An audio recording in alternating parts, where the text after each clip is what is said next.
and welcome to Round Robin. I'm your host, Robin McCormick with the City of Hampton. And today we are going to introduce you to a nonprofit that finds and rents homes to people who are homeless. It is a great resource for the community. My guests are Bruce LaLonde, welcome, and Sister David Ann. Thank you. Your organization is called Housing Development Corporation of Hampton Roads. That sounds like a business. Tell me, it is a little bit of a business, but it's also a nonprofit. Explain that. Well, it's a business in the sense of, I guess it was named a corporation because the fact that we are separately incorporated, okay, as an organization. Mm-hmm. We're a business in the sense of that we own property, and we own property to rent to people that are low income and people who have which are categorized as barriers to housing. People who have housing barriers are people who have been homeless, and then they have two or more of the following issues that they're dealing with. They could be mentally ill, they could be ex-offenders, they could have poor credit, they could have come recently out of drug and alcohol treatment.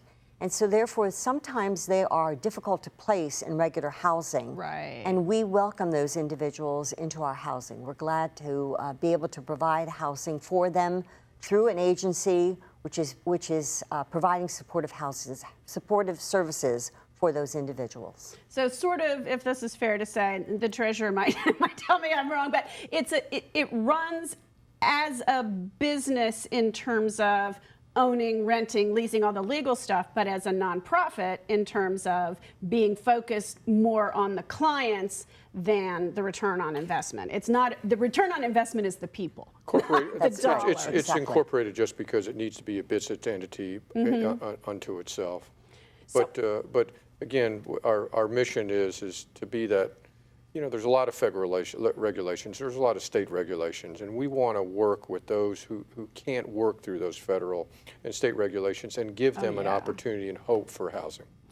So you were formed out of some other nonprofits and entities that worked with the homeless because you come place people, right? That's right.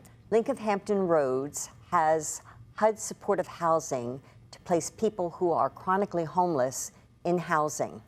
And in 2005, they found that there was not a sufficient amount of quality, what they considered as quality, affordable housing for their clients. So they wanted somehow to guarantee that this kind of housing would be available to their clients. And they themselves couldn't be the owners of housing because they would be paying themselves and then paying themselves back again. And that HUD would not like that. You need that arm's length transaction. Right. So then they decided that they would establish a separate corporation, and that's when Housing Development Corporation of Hampton Roads came into existence to be that arm to provide quality, affordable housing to people who are low income, disabled, people who possibly have other kinds of disabilities that they find that they have difficulty being placed in housing. We try to work primarily too with agencies so that the agencies are able to vet the individuals to make sure that they have enough money to pay their rent, that they have to pay their utilities, whatever it is that needs to come from the money that they receive as income, and so that they will not be evicted. Well, and that's an important thing, and I will also say we're talking about this in the framework of this national study that pointed to Virginia having an extremely high eviction rate, which I think is maybe just a legal definition. But truly, there are people, a lot of people here who can't afford traditional housing. As the income gap has grown, as the cost of rental housing in Hampton Roads has increased, and as, you know, federal dollars are not as plentiful as they used to be, and the old home, you know, the housing complexes that were built in the 1940s, a lot of those are coming down, and so there's been a real crunch for people to find affordable housing that's decent. But you want to be careful when you talk about eviction. You know, you're usually talking about the person that's staying in the place and the landlord. You know, we have another party here. We've got another stakeholder, which is that agency that's working with that individual that's in our housing. We're all working together to make that person successful. You know, we're all working to make that person so that family is taken care of. We're all working to make sure that they're stable, at least they're stable as far as their housing goes. Food is a different issue, medical is a different issue, but you can't fight any of those problems if you don't have a house to fight from. That's right. So we have what helps us with our eviction rates, I'm not going to say we don't have evictions, but what helps us with our eviction rates is we have an agency, whether it's a local agency or a church agency, that says, hey, we care about that person too. And we're coming to you, Housing Development Corporation, Hampton Roads, to provide that stability with housing, and let's work so long-term solutions. So that's what makes us different. That's why eviction, while it's not in our vocabulary, it's not the issue we're dealing with. We want the betterment of the family, betterment of the persons in the house. Well, and if you all are working with the people who are in some ways the most difficult to place and maintain, then you're helping the other landlords or the other, it's making a big difference where people need to. That's right. Now, tell me, one of the things I think people believe the homeless are the people they see and believe to be homeless. So generally single men sleeping outside or, panhandling on the street corner. Is that what you see as the homeless, and is that the type of clientele that you deal with? Some individuals are. I mean, they come from us, possibly from the winter shelter. But as I said, the thing that we try to do is try to get them through an agency, because that way the agency is providing for them the supportive services they need. So if they have mental health issues, they're getting the supportive services. If they have an addiction problem, they're getting the supportive services. And that becomes really important because housing enables them to get those services. That's why we're working like hand in glove. We can provide the housing, the agencies are able to provide the services, which they need. And so that's extremely important. And one of the things too that we have to realize is that, sure, you might have individuals who are homeless and they're there possibly through their own, I'll say through their own fault, very loosely.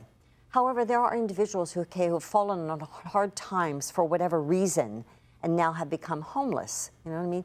Like we had a lady, mortician in Texas, husband got cancer, no medical insurance, lost her house, her car, was told to come to Virginia for a job, came to Virginia, no job available.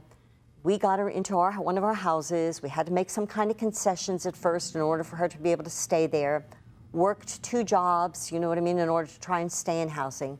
Finally, we were able to get her a job at Mary Immaculate. I mean, she was a mortician. She had skills, that we could use for patient advocacy. Eventually, she was able to move into another house. Her goal was to get back to Texas, and guess where she is now? In Texas. So some of the people you deal with are the sort of chronically disabled, gonna need help, not able. And some of the people are with supportive services going to be able to eventually become self-supporting. That's right. That's right. Fair? Yes, exactly. When I read the Homeless Consortium statistics, it did seem to me like a lot of the population lost their permanent housing because of dramatic medical, either on themselves or a close family member. Battered women were a huge, and their children, because that's not usually just one person, getting out of a situation with nothing. There were a lot of folks in that category that I think people at home may not think of. And you may not see them because they may be on somebody's couch, or they may have continual, desperate sort of bridges, and they're not as visible. Right. But they're out there, right? Right. Or like as you said about the battered women. I mean, we have a wonderful agency here in Hampton, which is Transitions Family Violence Services. So those women can access their services initially as shelter, and then eventually, they take care of their other needs, and they start, to try and work with them in order to be able to get them into regular housing and things like that. I think in certain instances, the men are the harder ones. And in fact, Transitions Family Violence Services is now beginning a program in order to be able to take men who have been abused. They're not the abusers. Right. They are the abused. Tend to think that doesn't happen, That's but it right. does. And so now they're trying to take care of those individuals. So it's true. There are people who have fallen on hard times for whatever reason. That's why it's really important that if an agency works with a family or an individual, they know exactly how to sustain them so that they're not going to be evicted. When we admit them, like through our property manager, we make sure that they have sufficient amount of money in order to be able to pay the rent, have food, be able to pay their utilities and things like that. Otherwise, if we take them, then immediately, okay, we know that we're setting them up to be evicted. It's the worst thing in the world. It's the worst thing to do, to take someone who you are setting up for failure. Well, so some folks do or can have VA benefits or Social Security disability benefits, and they may. I remember when the city started putting up these signs about helping the homeless through donations to nonprofits, maybe instead of cash on the corner. And a lady called me and she said, "Well, we're too proud. We don't want to accept those disability benefits." And I thought, they're out there, and that is much more stable than what you're doing. And eventually, our social services folks did bring that couple in and did help through, I don't know if it was your organization, a consortium or whatever, but got them a little bit more stable. But it is, people may not know how to navigate the paperwork. That's right. They may not have a stable bank account for the direct transfer. They may not just be able to get through all of that. Right. But if it's there, it can be used for their benefit. And that's why this organization was stood up. That's why the community recognized that there needed to be an alternative to the regular stovepipe organizations that you have. While we do a lot of times rent to them at less than what the other guidelines are, we are a nonprofit, and we're here on shows like this because we do need help from the community. We've gotten great help from corporations such as Town Bank and Newport News Shipyard and Ferguson, and that helps us because we buy the homes. Right. We have and then you have to rehab them because most of them are not we ready. have the deed. But for us to do our work that we do, we want to continue to buy homes. We as a board member, we've got that goal that we'd like to buy a house a year. We'd like to get to the point where we buy an apartment a year, so we can end this.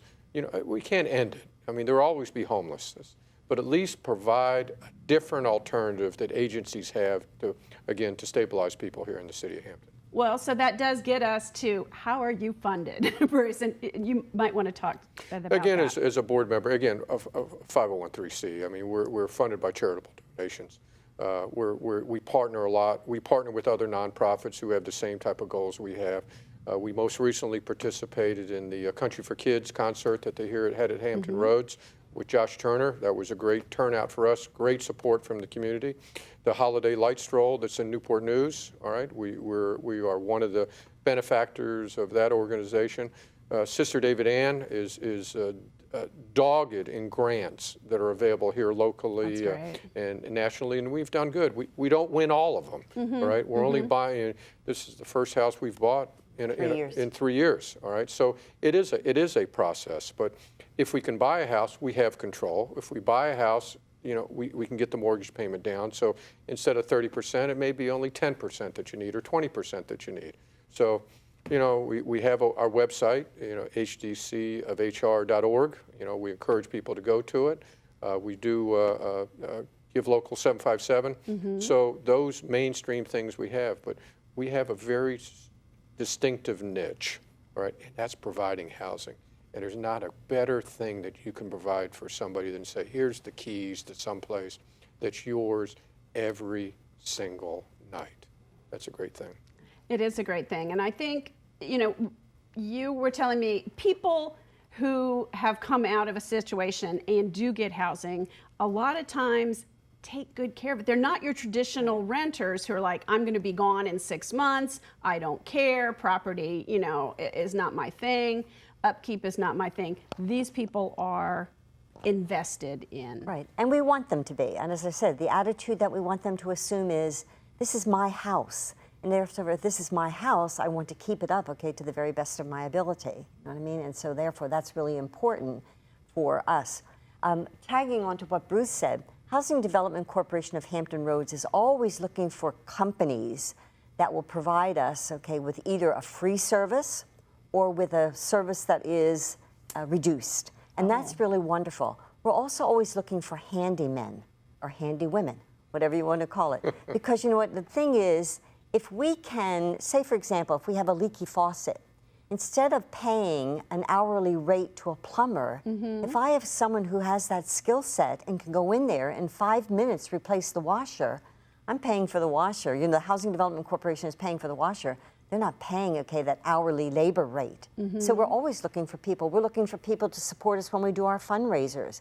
We're very grateful to the Center for Child and Family Services, which is located here in Hampton, which has allowed us to partner with them, because we're so small, allowed us to partner with them, okay, on Country for Kids and on the Holiday Light Stroll. So that's really a gift for us, you know what I mean, in order to be able to partner with them, because we could never pull off what they're able to pull off in terms of the volume of people, you know, the number of volunteers, and they have a lot of time invested, you know, in those two particular fundraisers, which is just really great. Once the fundraiser gets built up to a certain level. Right. Robin, I want to go back to the you know, people that we serve. As I said earlier, these are long-term rents. I mean, we don't have a contract for a year or 2 years. And as a board member, I'm not looking at them as renters. I'm not looking at them as tenants. They're part of our family, all right? And here in Hampton and Newport News, they're neighbors, all right? And that's what we want to, you know, they are integral members of the community.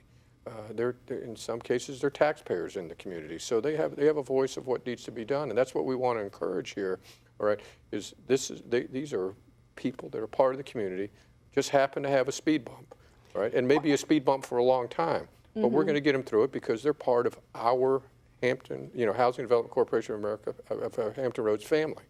Well, and I think that's a hard thing. Sometimes people have a lot of sympathy for the homeless. They want to help the homeless, but it's a little bit not in my backyard.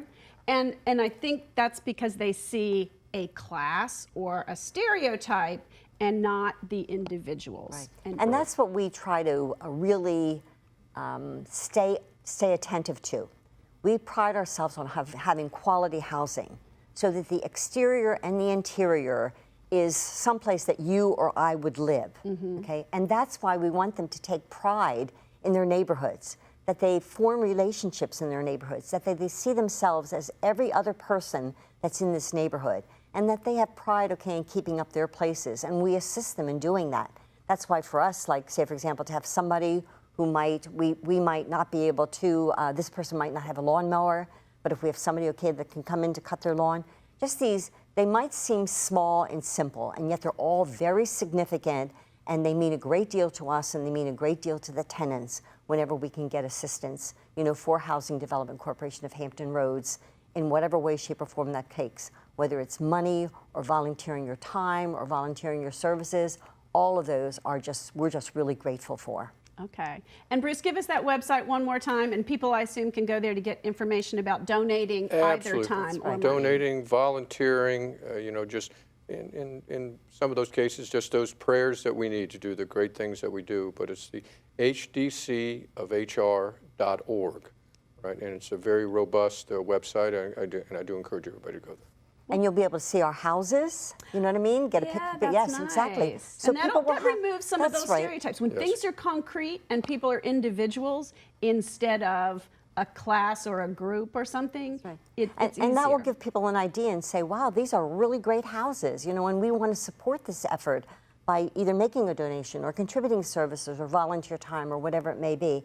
And that is just really wonderful. And hopefully people by looking at those houses will say, wow, real people who have fallen on hard times and now have the opportunity to be able to pick themselves up and, you know, live the way just we do too, you know. That sounds Good. great. And I would think, you know, there might be people out there with homes that they're done renting, or people who are getting ready to move into assisted living or move into another stage that might have homes they could bequeath or donate even, or services. And I know you're specific that most of your people don't have cars. It needs to be close to a bus line. It needs a lot of things, but I bet there are people out there who... And we have our contact information on our website, so if you have a house and you would like us to take a look at it to see if it meets our needs, because one of the things is we have either individuals or a single women with children or a single father with children. So we don't really need very large houses. Right, I mean, we try to say three bedroom, yeah, 2 bedroom, that's right.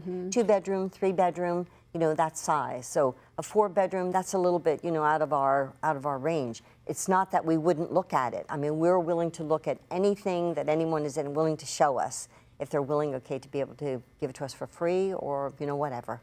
And our board is a very knowledgeable board.